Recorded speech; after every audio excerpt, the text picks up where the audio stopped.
The Terran starship Resolute moved quietly through the dark stretch of uncharted space. Most of the crew were asleep or busy with late-night duties, but Lieutenant Marcus Hale was fully awake on the bridge. His eyes stayed locked on the glowing scanner screen in front of him. A strange signal, weak and unstable, kept blinking on the edge of the display. It wasn't a star. It wasn't a ship. It wasn't debris. It looked almost like a distress beacon, but its pattern didn't match any known species.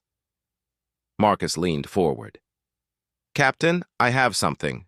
Not sure if it's friendly." Captain Rowan stepped beside him, frowning as she studied the readings. "Distance?" 3,000 kilometers, Marcus said. "It's drifting, slowly spinning." Rowan gave a sharp nod. "Bring us closer, and prepare a boarding team."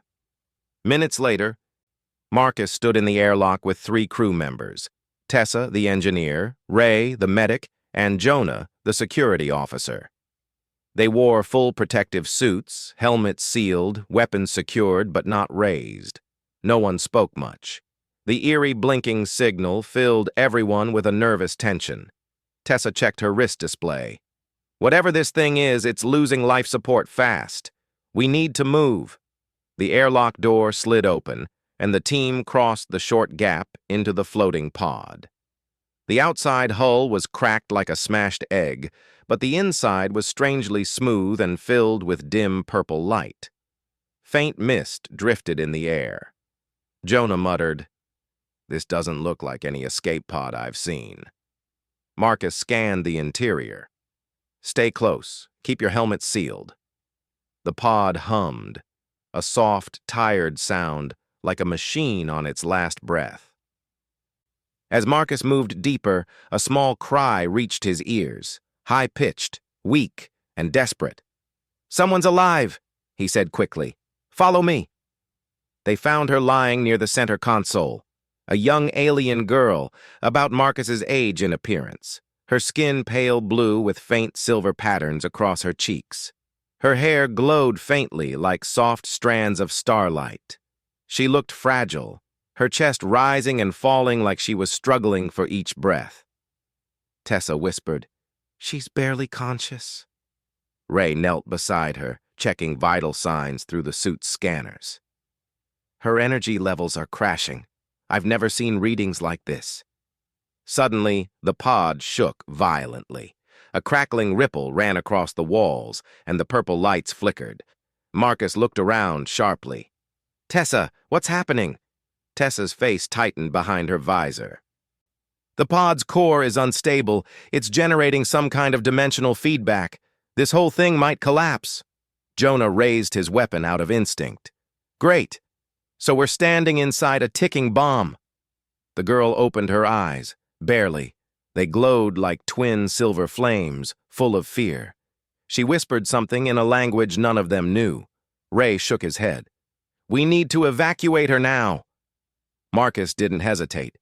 He lifted the alien girl carefully, but the moment he touched her, a sudden pulse blasted from the pod's center, an invisible wave that hit everyone like a hammer. The walls warped for a split second, bending as if the whole pod existed in 2 places at once. Tessa screamed, "Dimensional fold collapse!" Marcus acted on instinct. He slammed his wrist device, activating the experimental human adaptive field generator strapped to his suit.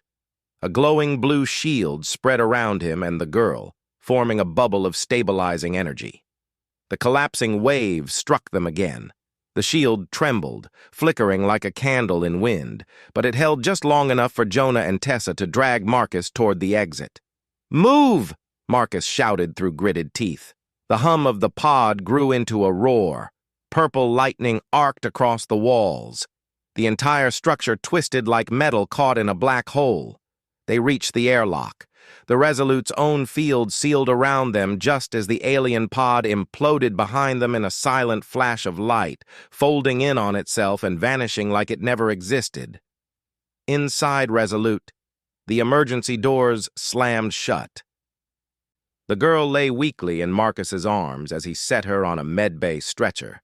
Her legs shook violently, her entire body trembling like she was freezing from the inside out. Ray immediately began treatment. attaching monitors and stabilizing patches. She's experiencing psionic shock. Severe. Marcus removed his helmet. Psionic? Ray nodded. Telepathic species, energy sensitive, whatever happened in that pod, it overwhelmed her. The girl's silver eyes fluttered open again. She stared at Marcus directly, her voice trembling as she spoke in broken English, likely translated automatically by the ship's system. You... What did you do to me? Marcus blinked, caught off guard. I saved you. That's all. But the girl shook her head, frightened and confused. Her legs trembled harder, almost uncontrollably, as if they couldn't hold her if she tried to stand. No, she whispered. My legs, they still shake. From last night. What was that? Wave? Ray glanced at the monitors. Her nervous system is overloaded. She can barely control her limbs. It's not an injury, it's the psionic aftershock. Marcus stepped closer, trying to calm her. I activated a protective field. It stopped the collapse from killing you. Her eyes widened slightly, not in trust, but in shock. Human technology. Did this? Tessa, who had just arrived in the med bay, answered softly. The adaptive field is new, very new. We didn't know if it worked on psionic energy until, well, now. The girl's voice shook. Your field mixed with my mind. I felt it. It was like fire. And ice. Marcus frowned. I didn't mean to hurt you. She stared at him, still trembling. You didn't hurt me. You changed something. Ray's eyebrows shot up. Changed what? The girl looked away, breathing shakily. My name is Cyrala. I am Astron. My people. They warned us not to use dimensional travel without full protection. But our pod failed. The fold collapsed. She paused, closing her eyes as if remembering the terrifying moment. And then your field touched me. It fused with me. Or with my psionics. I don't understand it. Marcus crossed his arms thoughtfully. All I know is the field was supposed to stabilize hostile environments. It wasn't designed for minds. Cyrala's legs kept trembling. She tried to sit up, but Ray gently pushed her back. You shouldn't move, he said. Your body is still recovering. Cyrala met Marcus's gaze again, her expression tightening. Last night, inside the pod, when the fold collapsed, I felt something from you. A push. A shield. It saved me, but the energy still passed through us both. Marcus felt a chill crawl down his spine. I didn't feel anything. You wouldn't, she whispered. Humans aren't psionic. But for me, it was like falling through the universe with someone holding on to me so I wouldn't disappear. Marcus wasn't sure how to respond to that. Before he could say anything, alarms suddenly flashed red above them. Incoming vessel unknown. Captain Rowan's voice boomed over the intercom. Bridge to medbay. Lieutenant Hale, report immediately. Marcus turned, confused. Captain? We followed the collapse trail, Rowan said, and we found something else. Another ship, a big one, heading straight for us. Cyrala's eyes widened with dread. They found me, she whispered. My people, the Astron. Ray blinked. That's good, right? They can help you. But Cyrala shook her head violently, her trembling worsening. No, they will think. Humans captured me. They will think you attacked our pod. Her breathing quickened in panic. They will not listen. They will strike first. Marcus stared at her. How hostile are we talking? She swallowed hard. Astron ships do not warn twice. Marcus exchanged a tense look with the others. He finally turned toward the door. I need to get to the bridge. As he left the medbay, Cyrala called out one more time, her voice shaking like her legs. Marcus, whatever you did last night, it changed everything between our species. They will not understand it. and they will come for me. Marcus paused, looking back at her. Then we'll just have to make them understand. With that, he rushed toward the bridge, unaware that this single rescue would ignite the first major contact between humans and a psionic species, a contact that could either lead to peace or a war that would shake the galaxy. The door to the bridge slid open, and Marcus Hale walked in, breathing hard from moving so fast through the long corridors of the Resolute. The room was full of tense energy. Every officer stared at the large front screen, where a massive ship slowly came into view. It was shaped like a curved blade of silver light, elegant yet terrifying, moving silently in the darkness of space. Captain Rowan folded her arms. That ship has locked onto us. Power signatures show their weapons are warming up. Marcus stepped forward. That's the Astron vessel. The girl we rescued, Sirala, says they might think we took her hostage. Rowan gave a slow nod, not taking her eyes off the screen. We haven't sent any message yet. We needed to understand the threat level first. Marcus leaned closer to the display. Any response from them? Lieutenant Chen, the communications officer, shook his head. None. Not even basic greeting signals. Marcus frowned. Sirala said they attack without warning. Rowan finally looked at him. Then we need to make them understand before they fire.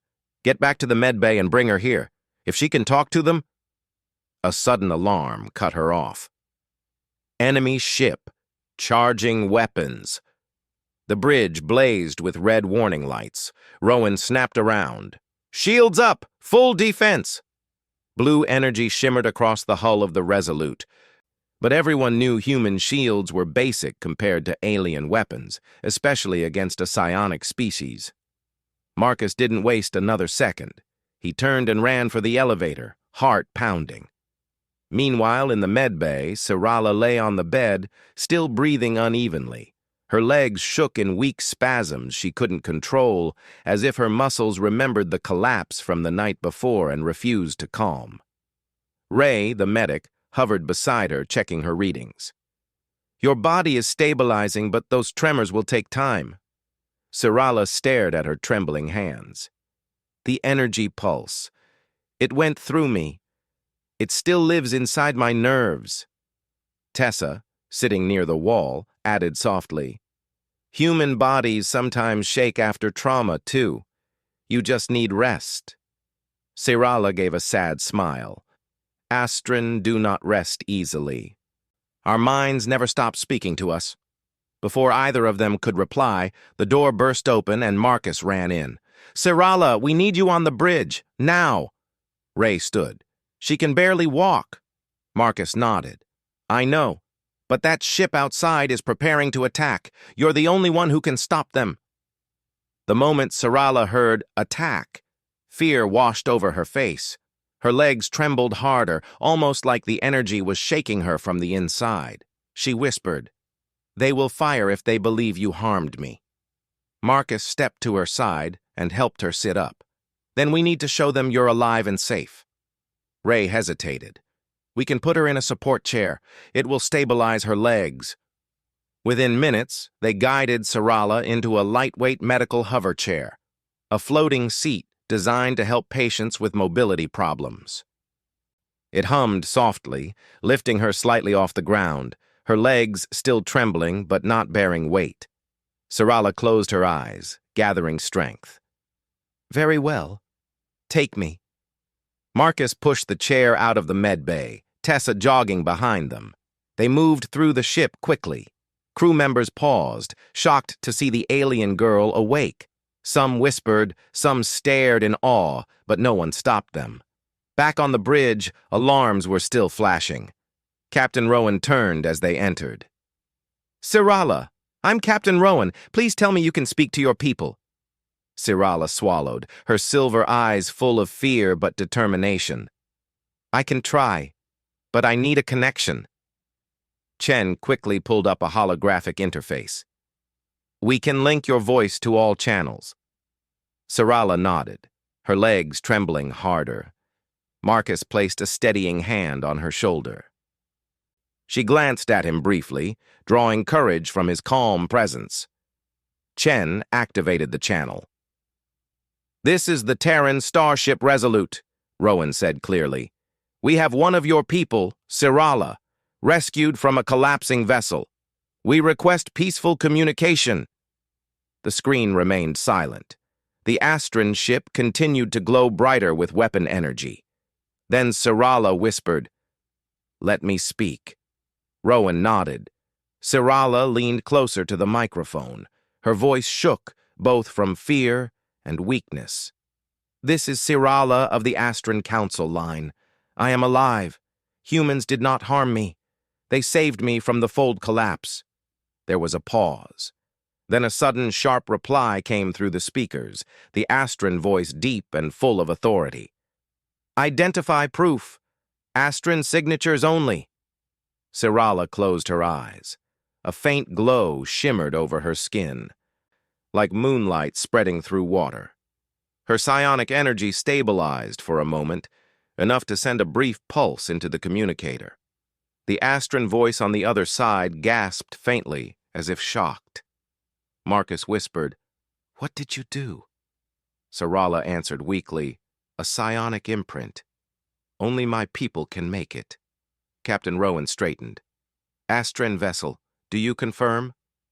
Silence followed. Long, heavy silence.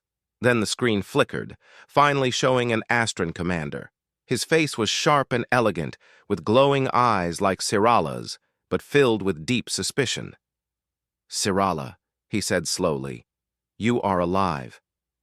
But why are you on a human ship?" She breathed softly. "Because without humans, I would be gone." The commander's eyes narrowed. "Explain." Sirala told the story with simple words, about the failing pod, the collapsing fold, the destructive wave, Marcus's shield, the explosion that nearly swallowed them. But she did not mention the psionic fusion she feared. That detail felt too personal, too confusing, and she wasn't ready to reveal it, not even to Marcus. The commander listened silently, his expression unreadable. When she finished, he spoke again. "Your survival is strange. The fold collapse should have ended your life. Human devices cannot stop psionic shock." Sirala lowered her gaze. "Their device was different." Marcus felt uneasy but kept quiet. The commander continued, voice colder. "The Astran Council believes humans are primitive, unpredictable, dangerous. Why should we trust them now?" Sirala looked up, trembling but firm. "Because they did not hesitate to save me, even when they risked their own lives." Marcus blinked, surprised by the strength in her voice. Captain Rowan stepped forward. "Astran Commander, we request peaceful exchange. We want no conflict." But the commander didn't seem convinced. "Your shield mixed with Astran psionics," he said sharply. "That is impossible. Unless—" His eyes narrowed. "Unless your technology has dangerous properties we do not understand." Rowan's jaw tightened. "Our device was only meant to stabilize environments. We don't intend to experiment on your people." The commander studied Marcus. "You were the one holding Sirala during the collapse?" Marcus nodded slowly. "Yes." The commander's eyes glowed brighter. "What did you do?" Marcus sighed. "I don't know. I activated the device to protect her, that's all." Sirala added softly, "He saved me. I would not be speaking now if not for him." But the commander seemed troubled. "Our council will not be satisfied with this explanation. They will demand investigation, and humans may not like the questions they ask." The entire bridge fell silent. Sirala's legs trembled once again, and she held the arms of her chair tightly. Marcus noticed and moved closer. "Sirala," he whispered, "are you okay?" "No," she admitted honestly. "My people, they will not stop until they understand the fusion." Her voice quieted. "And they may not care if their search hurts you." Marcus stepped in front of her chair, blocking her trembling body from the commander's intense stare. "Then they'll have to go through me," he said. Rowan exhaled softly. "Commander, listen. We are willing to cooperate, but we will not hand over our officer or our crew." The commander's expression darkened. Before he could respond, his console flickered. Someone off-screen spoke urgently. The commander's face tightened. He looked at Sirala again. "Your presence here is causing dispute within the council. Some want your return. Others think your survival proves humans have dangerous power." Sirala's voice shook. "What does that mean?" "It means," the commander said slowly, "that more Astran ships are coming." Marcus clenched his fists. Rowan's face turned pale. Sirala whispered in horror, "No. They will attack. They will not listen." The commander did not deny it. He only said, "Prepare yourselves. What happens next is no longer in my control." The transmission cut. The screen went black. Sirala's trembling grew worse, fear mixing with exhaustion. Marcus placed his hand gently on her shoulder again. "We'll protect you. I promise." But deep inside, he knew the situation had just changed from dangerous to nearly impossible. The bridge of the Resolute felt colder after the Astran commander ended the transmission. No one spoke for several long seconds. The screen showed only black space, but everyone knew more hostile ships were coming. Captain Rowan broke the silence. "Marcus, take Sirala to the field lab. We need to understand what exactly happened between you two during the collapse. If we know that, we might have a chance." Marcus nodded. "Understood." Sirala looked frightened and exhausted, still trembling in her hover chair, but she gave a small nod of agreement. "Yes. I need to understand it too." Rowan stepped closer to her. "Sirala, if we can prove to your people that this was an accident, maybe they'll stop the attack." Sirala lowered her eyes. "My people fear what they do not understand. If your device fused with me, they will fear it more." Jonah, who had entered the bridge during the tense discussion, added quietly, "Then let's give them something not to fear." Marcus gently pushed Sirala's chair out of the bridge. Tessa and Ray followed behind, carrying devices and medical scanners. The elevator hummed softly as it descended. The ship around them felt different now, quieter, heavier, like everyone sensed the danger approaching. The Resolute's field lab was normally a bright, calm place where scientists tested new equipment. Now it felt like the heart of the ship's anxiety. Screens glowed with data, wires ran across the floor, and a containment sphere sat at the room's center like a giant glass bubble.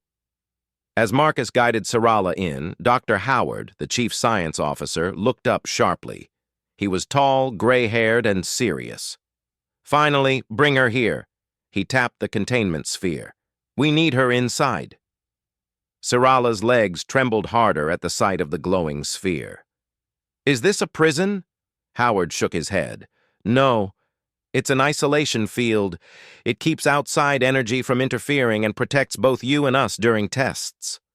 Tessa added softly, "Think of it like a safe room." Marcus helped Sirala into the sphere. The transparent surface sealed behind her with a soft hiss.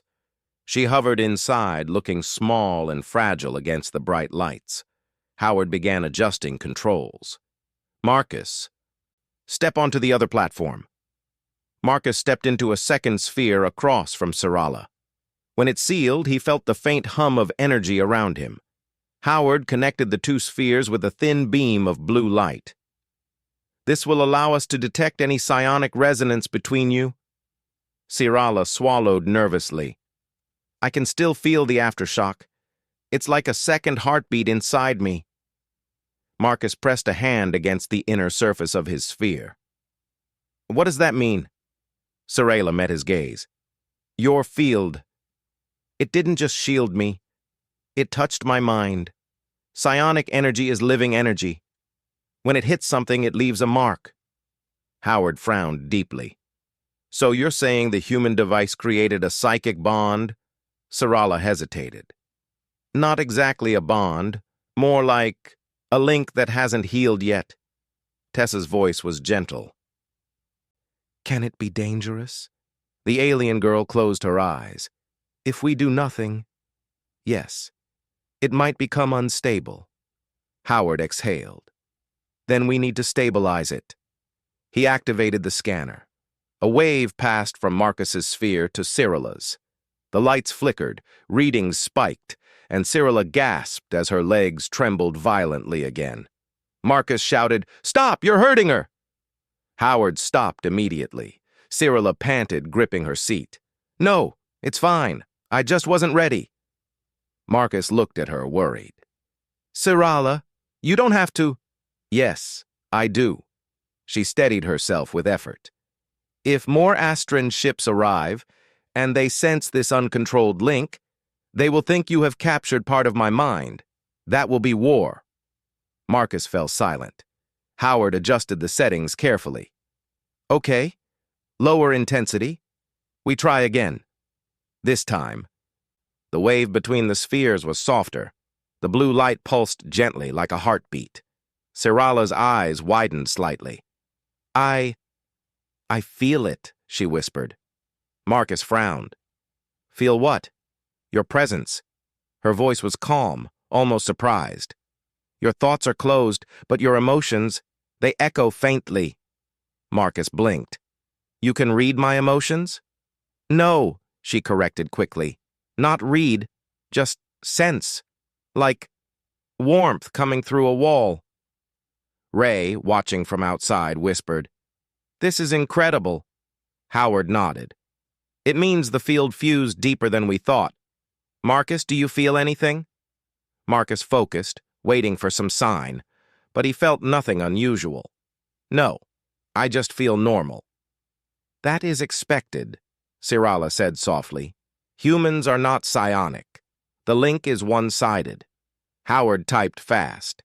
"If we can help Cyrilla stabilize her psionics, the link might fade." But before he could start another scan, the lights suddenly flickered again, stronger, harsher. Cyrilla stiffened. "Something is coming." Marcus's heart tightened. "Astran ships?" She shook her head. "No, something inside the link." Howard frowned. "Impossible. There's no external interference." But Cyrilla wasn't imagining it. The blue beam connecting the two spheres brightened, as if reacting on its own. Cyrilla's breathing quickened. "The aftershock," she said. "It's reacting to our testing." Suddenly a pulse burst between them, strong but not harmful. Cyrilla gasped, and Marcus felt a strange pressure in his head, like someone knocking on a locked door. Tessa jumped back. "What was that?" Howard stared at the readings.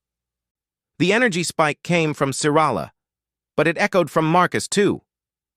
Marcus gripped the inner wall of his sphere. "I don't even have psionic energy," Cyrilla whispered. "You don't. But you touched psionic energy through the field. You were at the center of the collapse with me. The energy passed through you, even if you couldn't feel it." Marcus's eyes widened. "So I'm part of the link too." "You both are," Howard said grimly. "And if the Astran detect this, they may think it's a threat." Cyrilla trembled again, her eyes full of fear. "If they arrive and sense this unstable bond, they will fear it. And if they fear it," Marcus finished for her, "they attack." Cyrilla nodded slowly. Howard pressed more buttons. "We need a stabilization attempt right now. Cyrilla, try focusing your psionic energy gently toward Marcus." Cyrilla hesitated. "I can try, but my body is still weak." "Just lightly," Howard said, "enough to calm the link." She closed her eyes. Light spread faintly from her skin again, moving slowly along the beam that connected them. Marcus didn't feel the energy, but he saw the scanners showing a stabilization curve. Howard whispered, "It's working." But then, a piercing alarm echoed through the entire ship. Multiple warp signatures detected. Astron fleet arriving. Captain Rowan's voice filled the lab. Marcus! Sirala! Whatever you're doing, finish it fast! They're here! Marcus felt tension flood his chest. Sirala, hold the connection! She tried. The light flickered. Her body shook harder. Her voice trembled.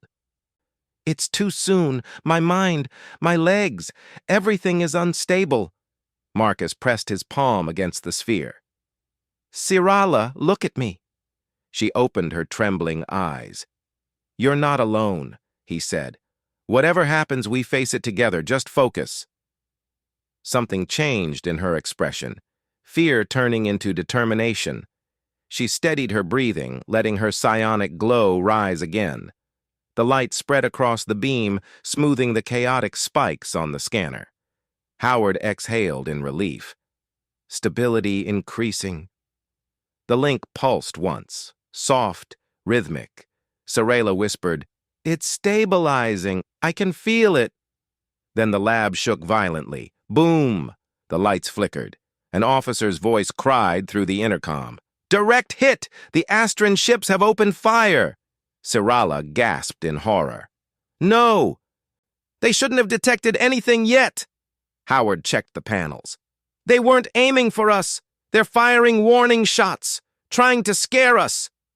Captain Rowan yelled over the intercom. Not warning shots! They're preparing boarding pods! Marcus's blood ran cold. They're coming here? Sirala trembled violently, fear overwhelming her. They want to take me back, and they won't care what happens to any of you. Marcus pressed both hands to the sphere. Sirala, stay with me. We're going to protect you. As the ship shook again and the alarm lights turned red, the link between Marcus and Sirala pulsed stronger, like a heartbeat preparing for a crisis. The Astron were coming. And the bond inside the lab was the only thing holding the fragile piece together, or the spark that might start the war. The Resolute shook again as more impacts echoed across its hull. Red lights flashed through the corridors, alarms rang sharply, and the entire ship seemed to tremble like a living thing under pressure. Captain Rowan's voice came through the speakers, strong but tense. All crew, brace for contact. Astron boarding pods incoming. In the field lab, Marcus slammed his hands against the transparent sphere. We need to move her now. Dr. Howard released the containment lock, and Sirala's sphere opened with a hiss. Her hover chair drifted out, her legs trembling violently from the stress. We must hurry, Tessa shouted over the alarms, but Sirala was staring wide-eyed at the ceiling, her silver eyes full of fear. They're close. I can feel their psionics. Many minds, all full of suspicion. Ray checked her vitals quickly. Her body's stressed again. We need to get her somewhere safe. Marcus shook his head. No, we need her on the bridge. That's the only place we can talk to the Astron leaders. The ship rattled as another blast hit the shields. Jonah ran into the lab, panting. Boarding pods landed on Deck 4 and Deck 6. We have Astron soldiers cutting through the hull. Marcus tightened his fists. They're trying to take her by force. Sirala whispered, If they take me, they will never listen. They will think you corrupted me. Marcus stepped in front of her chair. Then we're not letting them take you. He grabbed the handles of the hover chair and pushed her fast through the door. Ray, Tessa, Jonah, and Howard followed behind. The hallway flickered with failing lights as the ship groaned under pressure. Sirens rang louder. The elevator doors opened, but Jonah shouted, No time! Stairs! They rushed into the emergency stairwell, pushing Sirala gently down the smooth ramp. The entire ship shook as the Astron boarders cut deeper inside. As they moved, Sirala pressed a hand to her temple, wincing. The link. It's reacting again. Marcus looked back at her. The bond? She nodded, breathing fast. Your presence. It's calming the energy. If you move too far from me, it grows unstable. Marcus stepped closer immediately. Then I'm not going anywhere. They hurried through the halls until they reached the bridge doors. Before they opened, Captain Rowan's voice called from inside. "Get her in here!" Marcus pushed Sarala through the doors, and the entire bridge fell silent. Because right outside the front screen, dozens of giant silver Astran ships surrounded the Resolute. Their glowing energy weapons were armed and ready. Sarala gasped softly. "So many," Rowan pointed to the screen. "We received a message. They're demanding your return within 5 minutes. If we refuse, they attack with full force." Marcus guided Sarala's hoverchair to the center of the room. "Then we speak to them." Chen opened the communication channel. The Astran commander reappeared, his glowing eyes sharp and furious. Behind him stood several psionic guards, all watching closely. He spoke with cold anger. "You ignored our command. Your ship will be seized." Sarala lifted her shaking hand weakly. "Commander, please, listen." But he cut her off. "Sarala, you are injured. Your psionic signature is altered. This human vessel has changed you." Marcus stepped into view. "We didn't change her. We saved her." The commander's voice hardened. "And in doing so, you created a bond that should not exist. Human minds cannot connect with ours. This link is unnatural." Sarala looked up, her voice soft but steady. "Unnatural does not mean dangerous." The commander leaned forward. "Then prove it. Release the connection." Sarala's trembling increased. I cannot. Not yet. It is still unstable." Howard jumped in. "We can stabilize it in time, but not under attack." Rowan faced the screen. "Commander, we are asking for peace. Give us a chance to explain." But the commander shook his head. "Your presence has weakened her. And your officer," he pointed at Marcus, "holds part of her psionic imprint. That is unacceptable." Marcus stepped closer, expression stern. "I didn't ask for the bond, but I'm not letting you hurt her to break it." Gasps filled the bridge. The commander's voice grew sharp. "You dare stand between an Astran and his people?" Marcus didn't blink. "If that's what it takes." Sarala looked at Marcus with surprise, her trembling slowing slightly. His closeness calmed the unstable link. The commander glared. "Human courage or human foolishness, I cannot tell." Sarala raised her voice again, louder this time, despite her shaking. "Commander, you judge them without understanding. Their device saved me. Marcus shielded me with his own energy. He could have run, but he stayed with me." The commander hesitated, but only for a brief moment. "Even so," Sarala interrupted, her eyes glowing slightly. "Let me show you." Everyone stopped. Marcus looked confused. "Show them what?" Sarala took a deep breath. "The link. It is not harmful. If I control it, I can project a psionic message to the Astran ships, but I need your presence close. Your mind stabilizes the echo." Marcus swallowed hard. "If it helps keep the peace, I'm with you." Rowan nodded. "Do it. This is our only chance." Marcus knelt beside Sarala's hover chair. Sarala placed her trembling hand over his. Her skin was cold, but her grip, though weak, was filled with trust. The lights dimmed as Sarala closed her eyes and focused. A soft silver glow rose from her skin. Howard watched the monitors. "Energy rising, stable," Sarala whispered. "Marcus, focus on calm thoughts. Anything peaceful." Marcus nodded and closed his eyes, thinking of the quiet stars outside, of breathing slowly, of protecting someone who needed him. The link pulsed through Sarala like a heartbeat. She lifted her hand and channeled the connection outward. A glowing wave of psionic light spread from the bridge, passing through the Resolute and reaching the Astran fleet. Every Astran mind in range felt it. A gentle projection, full of clarity, truth, and courage. Sarala's voice echoed inside their minds. "Humans did not harm me. They saved my life. They protected me when everything collapsed. And they stand beside me now." As the wave faded, Sarala collapsed back into her chair, breathing hard but alive. The Astran commander stared into the screen, stunned. Behind him, the psionic guards looked confused, not angry but shaken by the clarity of her message. The commander spoke slowly. "Sirala, that projection was pure. No corruption, no coercion." Sirala nodded weakly. "I told you, humanity is not your enemy." The commander finally looked at Marcus. "You stabilized her? A human?" Marcus stood tall. "Not by choice, but yes." The commander stepped back, thinking deeply. After a long silence, he spoke. "Then perhaps our understanding of humans is incomplete." Rowan stepped forward. "Does that mean you're standing down?" The commander exhaled. "For now, we will return Sirala home for examination, but under one condition." Sirala stiffened. "What condition?" The commander looked at Marcus. "He comes with you." "The bond cannot be studied unless both sides are present." The bridge went completely silent. Marcus blinked. "You want me to go with Sirala?" Sirala's eyes widened in shock. "No, that is too dangerous." But Marcus stepped forward. "If it prevents war, and if it protects her, I'll go." Sirala stared at him, trembling, not from fear, but from emotion.